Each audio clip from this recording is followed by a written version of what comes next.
আসসালামু আলাইকুম। আজকে কফিলউদ্দিন বিশ্ববিদ্যালয় লক্ষ্মীপুর একটা নবীনবরণ অনুষ্ঠান করছে ছাত্রদল।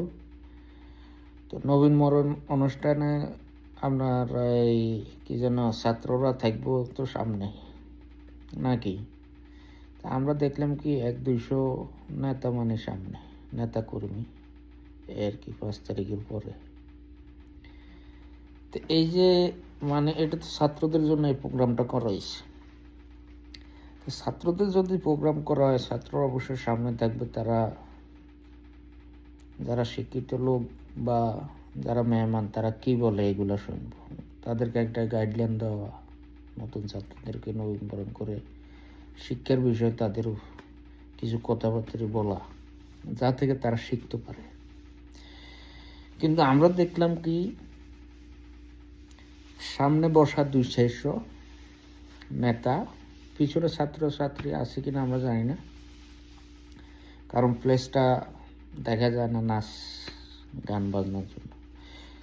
তো সেখানে মহিলা আনছে, গান গাইছে, ঠিক আছে নি, বাবা তোমার দরবারে সব পাগলের খেলা। তো বুঝেন, শিক্ষার্থীদেরকে এই যে বাবা তোমার দরবারে পাগলের খেলা শিখাইতেছে। আর একটা গান গাইছে কি, নেতা আসবে।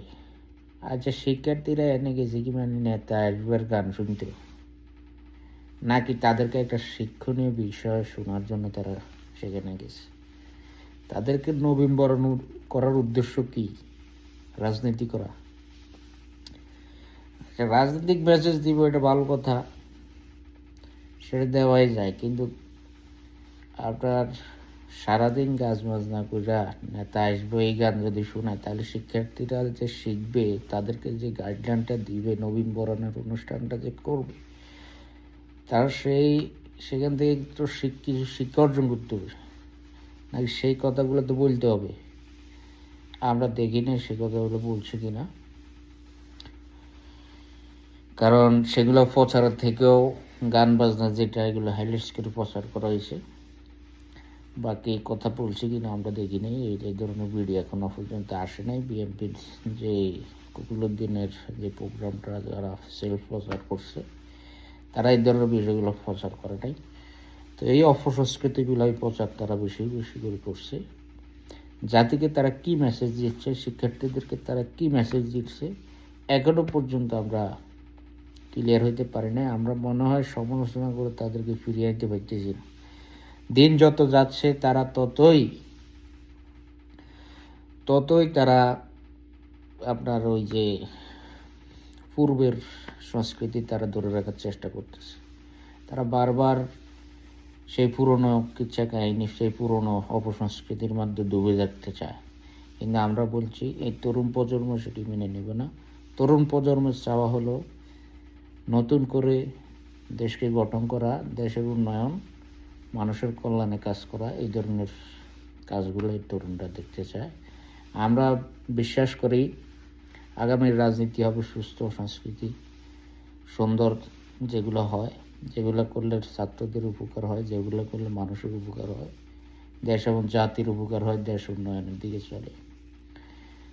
আমরা এই ধরনের আশা করি বিএনপি থেকে। আমরা মনে করি যে কফিলউদ্দিন বিশ্ববিদ্যালয়ে যে অনুষ্ঠান হচ্ছে, এগুলা মানসম্মত অনুষ্ঠান নয়, মানসম্মত নবীনবরণ নয়। নবীনবরণের অনুষ্ঠান হইতে হবে ছাত্রদেরকে ঘিরে, ছাত্রদের কল্যাণার্থে কি কি উপকার করা যায়। কফিলউদ্দিন বিশ্ববিদ্যালয়ে কিন্তু আপনার ব্যাকগ্রাউন্ড খারাপ আগে থেকে, সুতরাং এই ব্যাকগ্রাউন্ডকে ফিরিয়ে আনতে হলে আমাদেরকে ছাত্রদেরকে সুশিক্ষা দিতে হবে, যেটা এই অপসংস্কৃতির মাধ্যমে হবে না। সুস্থ সংস্কৃতি, সুস্থ কথাবার্তা বলা, সুস্থ শিক্ষা প্রদান, তারা কিভাবে শিক্ষা অর্জন করবে, কিভাবে ছাত্রদের ক্যারিয়ার অর্জনের জন্য তারা চেষ্টা করবে, এই ধরনের ডিফারেন্ট কথা বলা।